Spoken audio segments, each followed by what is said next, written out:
La crise sanitaire dure. Entre les collaborateurs en chômage partiel et ceux qui continuent à être au contact du public, il importe plus que jamais de veiller au bien-être des managers et de leurs équipes.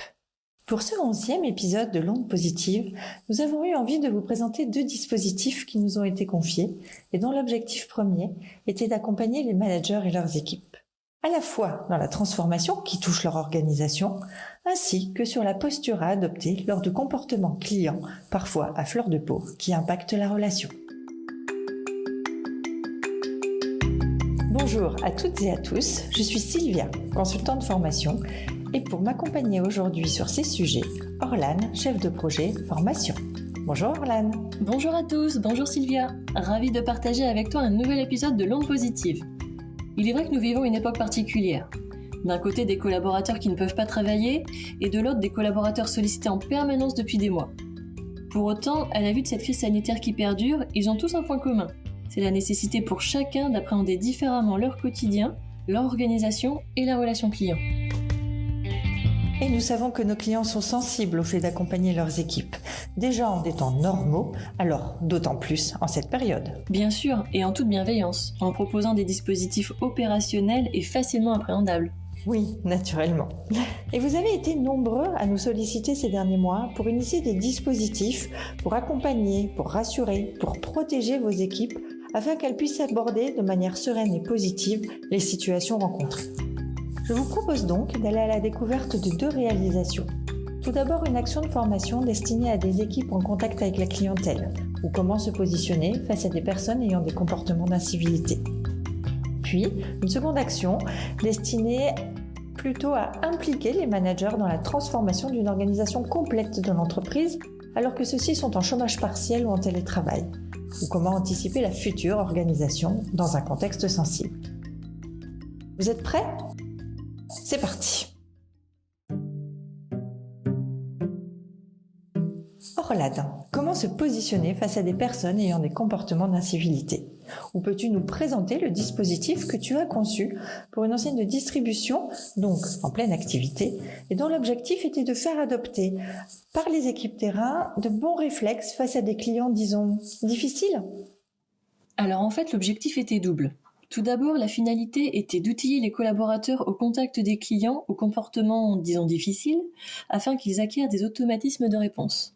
Et puis, il s'agissait aussi d'outiller les managers pour leur permettre de prendre du recul et ainsi d'être plus sensibles aux réactions de chaque membre de leur équipe.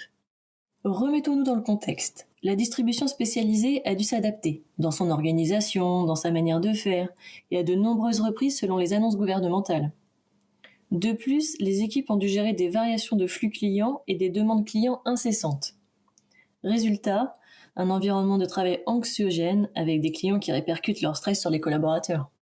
La priorité de l'enseigne pour les équipes était de leur fournir des réponses face aux formes d'incivilité rencontrées, comme par exemple l'absence du port du masque, le non-respect des distanciations sociales ou la gestion des ruptures produits. Souvenez-vous de ce qu'il s'est passé pour la farine ou pour d'autres produits de première nécessité. Quelles sont les modalités pédagogiques que tu as privilégiées ? Des médias visibles et facilement accessibles par les collaborateurs. Par exemple, les techniques de respiration étaient illustrées sous forme d'affiches apposées dans les lieux de passage. Ou encore, des vidéos animées illustrant des situations concrètes sur comment orienter un client sur un produit de substitution en cas de rupture, ou comment inviter un client qui ne porte pas de masque dans le magasin à en mettre un. Et puis nous leur avons également fourni un module de formation digitale issu de notre collection À ce qu'il paraît, sur la détection des signes avant-coureurs pour éviter le conflit. Ah, parfait. En effet, des modules courts, répondant à un objectif précis et illustrés par des feedbacks concrets. Cela répond tout à fait aux besoins que tu exprimes. Et pour outiller les managers, as-tu fonctionné de la même manière ? Alors la priorité pour les managers était de ne pas les surcharger davantage en leur imposant un dispositif contraignant. Nous avons donc opté pour une boîte à outils à l'intérieur de laquelle ils avaient la possibilité de piocher les supports qui correspondaient le mieux à leur fonctionnement et à leurs besoins. Par exemple, nous avons conçu des podcasts dont le but était de leur donner des bonnes pratiques pour favoriser l'écoute et la relation de confiance avec les équipes. Nous avons structuré des briefs présentant les outils et l'esprit du dispositif. Et aussi, nous avons proposé des rituels à intégrer lors des rencontres managériales, leur permettant d'évaluer l'état d'esprit de leur équipe ou d'aborder un sujet particulier. Ah, quel beau projet, en effet. Et depuis la mise en place, as-tu eu des retours ? Très beau projet, oui. et conçu en 2 semaines. Oui, les premiers retours sont concluants, grâce notamment à l'implication de la ligne managériale qui a trouvé des outils facilement exploitables et répondant concrètement à leurs problématiques. Merci beaucoup. Je te propose désormais d'aborder le second projet, ou comment anticiper une future organisation en impliquant les managers alors que ceux-ci sont partiellement présents ou à distance.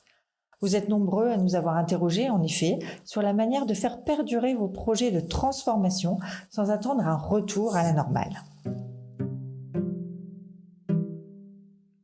Par expérience, nous savons que les transformations sont parfois difficiles à engendrer en temps normal dans les entreprises.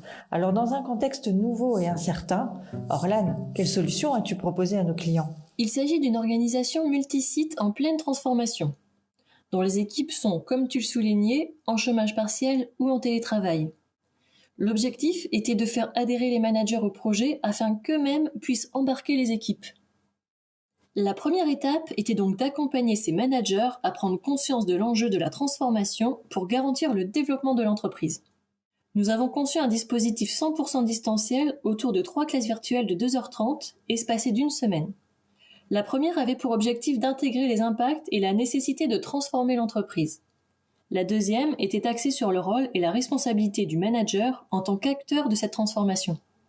Et la troisième sur le pilotage au quotidien du changement, pour pérenniser la transformation. Et chez ARC, nous privilégions des intersessions actives où chaque participant peut mener une réelle réflexion introspective du changement sur ses équipes, en analysant à la fois les points forts et les contraintes de la mise en place de cette transformation. Les projets 100% distanciels sont totalement maîtrisés par notre équipe d'animateurs consultants.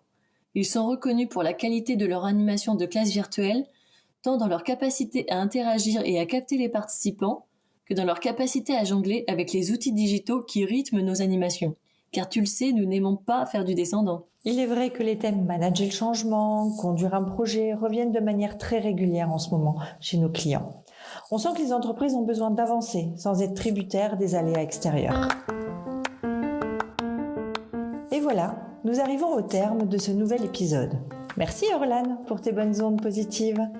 Si vous avez des questions à propos de cet épisode, vous pouvez nous contacter à mail@alainrenaud.com ou directement en message privé via les réseaux sociaux. Pour être informé de la sortie des prochains épisodes de l'Onde Positive, nous vous invitons à nous suivre sur les plateformes de podcast, Apple Podcast, Google Podcast, Spotify et les autres. Vous y retrouverez les précédents épisodes et des thématiques comme le travail à distance, les solutions de formation digitale, la transformation de vos équipes, les déploiements d'envergure et la relation client.